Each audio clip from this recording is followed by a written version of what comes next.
In relationships, healthy communication allows us to explain to somebody else what we're experiencing, what we're going through, what our needs are.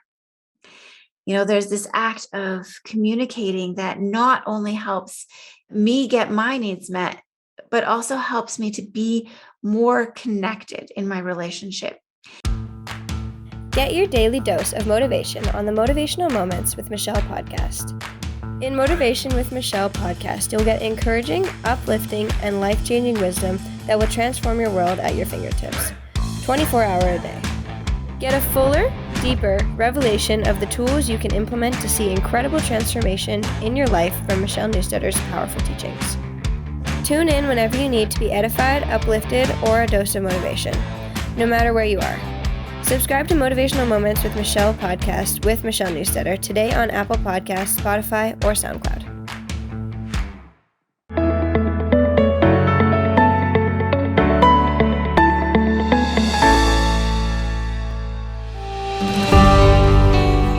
Hello, my friend, and welcome to this Wednesday Word of Wisdom. My name is Michelle Newstetter, and I'm really glad that you are joining me here today. I want to talk to you about how we can reconnect in our relationships. The thing is that I don't know about you, but if you've ever sort of experienced that sense of disconnect, that we're just miscommunicating, we're missing the mark in some way, shape, or form, it creates a lot of pain and stress and turmoil inside of us when it just feels like with my partner, we're just not meeting each other where we're at. But you know what? The thing about communication is that it requires effort. Communication is not a passive process by any stretch of the word. We have to sort of own responsibility for my part of the communication or the miscommunication process. Because for effective communication, you have to be an active participant in the process. When you're shutting down, when you're pushing away, when you're putting walls up, when you're using things like sarcasm or pushing buttons almost on purpose, we're disconnecting. And that is on me. If I'm doing those things, that is on me. And I am disconnecting from the process. See, active listening, it's one of those tools that helps us to start to recognize the other person's perspectives and their feelings, helps us to really appreciate them. And when we start to do that, not only do I start to see some help in resolving some of the conflicts that I'm in, but I'm also creating this environment, this culture of respect between me and my partner. And I can reduce emotions so much quicker when I utilize really true active listening. And I'm honestly trying to understand their perspective before really trying to respond or react to whatever they're bringing to the table. So I want to be, paraphrasing, clarifying, giving some feedback, but not my opinions. I need to be asking questions and getting curious and trying to understand where they're at. What's going on in their mind? What's going on in their body? What are they feeling? How are they experiencing this moment or whatever it is that they're bringing to the table? I don't have to like or even agree with what they're saying. The only real requirement is that I respond from a perspective of curiosity, just trying to understand or connect with, actually, it's more or less trying to connect with whatever emotion they're bringing to the table. Because what my partner is thinking or feeling is really, that's how they are seeing the world at that moment. And usually I can identify with the emotion that they're bringing to the table. If they're stressed, if they're anxious, if they're worried, if they're hurting, if they're disappointed, if they're frustrated, I've probably felt that emotion before, and I can connect with that emotion and understand that for them, this is a sense of like survival, trying to get their needs met. And I need to be able to meet them on that island right where they are. When I'm not engaging in that active listening, I can almost guarantee I have one of the 11 listening barriers that is popping up in my world at that moment. See, the listening barriers that can come up for us, they impact my ability to actually actively or effectively listen. So when I can start to become aware of what barriers are impacting me, I can start to improve my communication skills, and I can start to improve my relationship because I can be a lot more present. Those listening barriers, they get us up into our headspace, and they stop us from really being present in the conversation anymore. Have you ever wondered what it would take to rejuvenate your relationship, to reignite that spark, to reconnect with your partner? Well, this crash course is that for you. I have taken out all of the guesswork. I have put together a simple, step-by-step, easy to follow curriculum that will take your relationship to the next level, wherever you are at, whether you're struggling or you think your relationship is pretty good, but it could just use a little boost. These crash courses are going to give you the tools that you need in order to rejuvenate, reignite, and reconnect. Let's learn how to live, love intentionally. Rejuvenate, reignite, and reconnect. Let's learn how to live, love intentionally.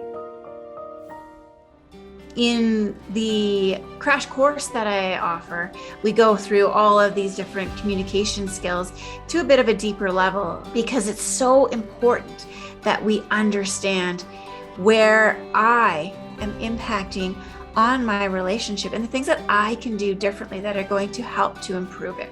If I'm comparing, if I'm mind reading, if I'm rehearsing what I want to say next, if I'm filtering whatever they're bringing through my own experience or through my own emotion center, I'm not listening. If I'm judging them, if I'm kind of daydreaming, if I'm wanting to give them advice, or, you know what, we can sometimes invalidate what my partner's bringing to the table. If I feel like I need to be right, then I'm going to find myself in this space where I'm not really listening.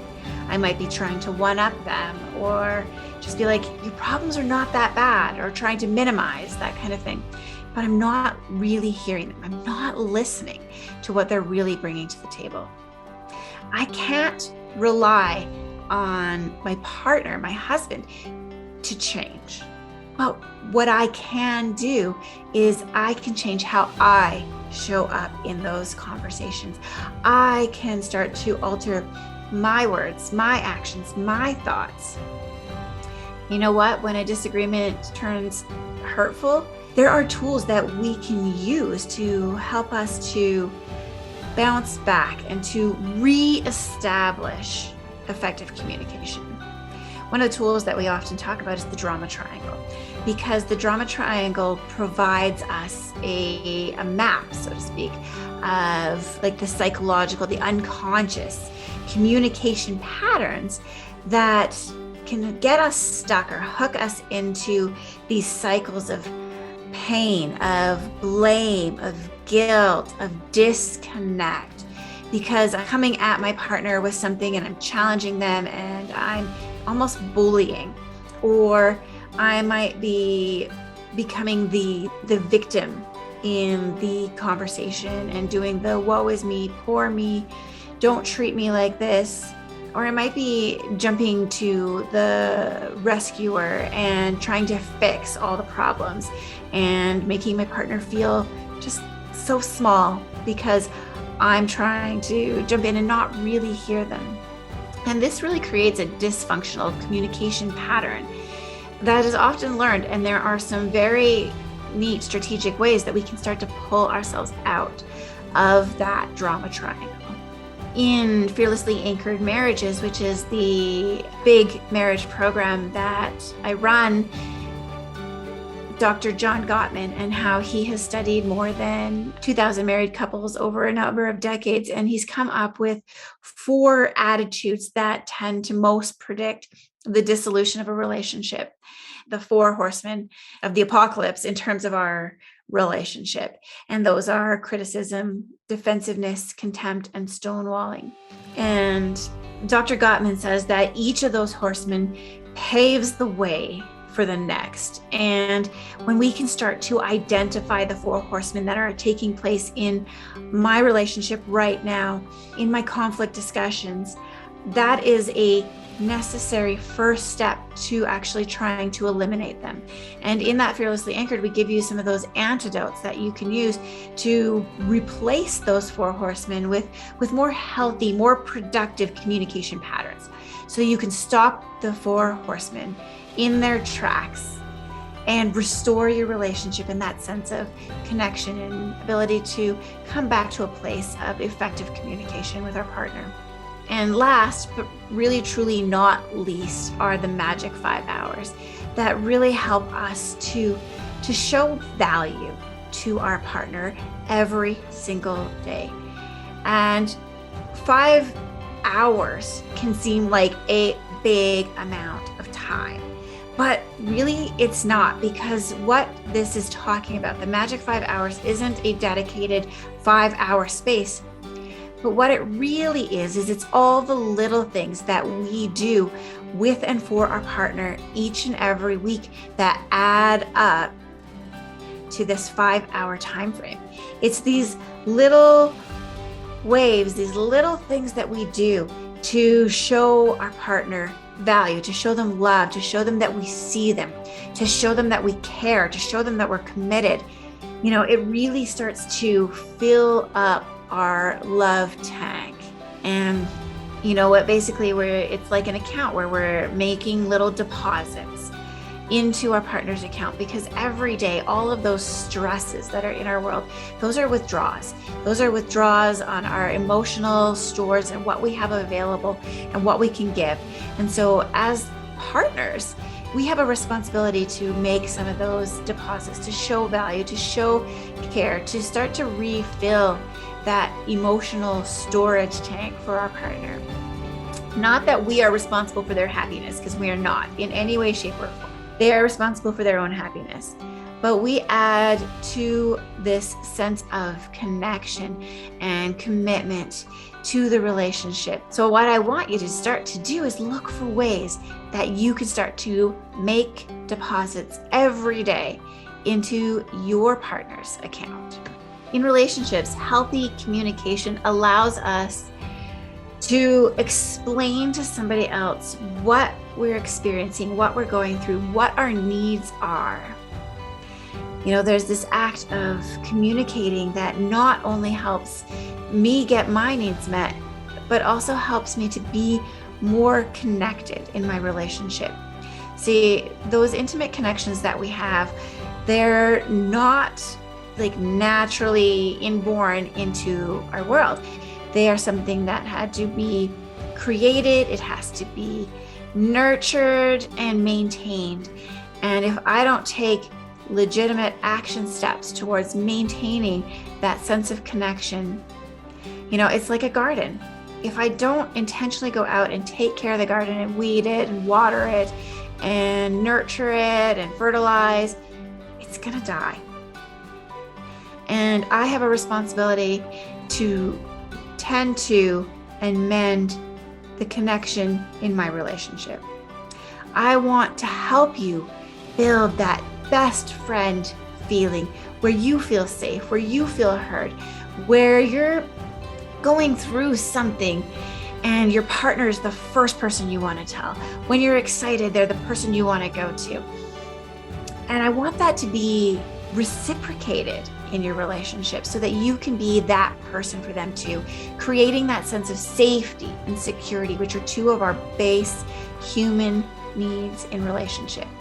And And that's why I've created that Fearlessly Anchored Marriages program, because not only do you get one-on-one time to like explore the challenges that you're experiencing, but you get this access to all of these intense tools that are going to reconnect, reinvigorate, reignite the flame in our relationship. And no matter how long you've been together, we can utilize the tools that are in this program to build healthy, strong relationships. There's an online curriculum that you get access to indefinitely that goes through so many tools.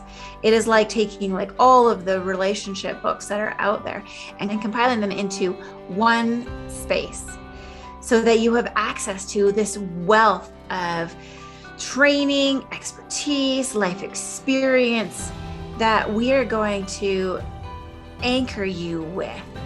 And then we have these group meetings that you can come to every single week. You don't have to, you can come and you get indefinite access to these as well. Every single time that we rerun the program, you get to come back and sort of just reinvigorate or renew wherever you're at in your relationship at that point in time. Beyond a doubt, this is the most comprehensive relationship program out there. And I can guarantee that it will challenge you and change you. All right, check out the following message. I hope I'll see you in May. Bye for now. Do you want to reignite the spark in your relationship? How can you be more fearless? How can you anchor yourself to the truths you know, but you aren't living out? Fearlessly Anchored Marriages is a program that will teach you to live love intentionally. Anything you want in life does not come accidentally. So why would your relationship be any different? Over the next 12 weeks, you will be exposed to some of the mindset blocks that could interfere with your current relationship. You will be coached to learn how to set boundaries, how to recognize opportunities, how to develop self-awareness, how to lead yourself and lead your relationship. We've all been there. The struggle is real. We want to feel connected, heard, valued, and loved. Join us in transforming your relationship. Reignite the flame. Reconnect. Refresh. Fearlessly Anchored Marriages. Let's live love intentionally.